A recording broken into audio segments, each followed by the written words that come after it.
AITA for letting my son read a book his school said was too advanced for him. My son is 12 years old and has never really enjoyed reading. He always liked video games, television, and playing with his toys more than sitting down with a book. Recently, however, we started a small family tradition of watching movies together once a week, usually on Friday evenings, with a big bowl of popcorn. A couple of weeks ago, we decided to watch The Hunger Games.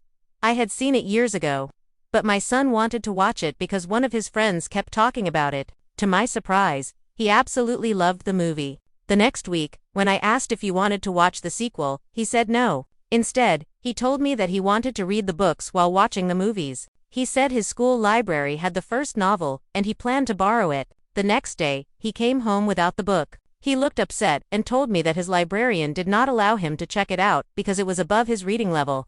I was confused, so he explained that his school uses a color-coded reading system. Students have to read and test out of one color before moving up to the next. I called the school to understand what was going on, and the librarian told me that my son probably would not be able to understand the story yet. She suggested that he stick to books in his current reading level before trying harder ones. Hearing that made me sad because I could see how disappointed my son was. That evening, I took him to a nearby store and bought the full box set of the Hunger Games novels. My son was so happy. He placed the first book in his backpack and said he wanted to read it during his lunch or break time at school. Now I keep wondering, AITA for going against the school's rules and letting my son read the book on his own anyway.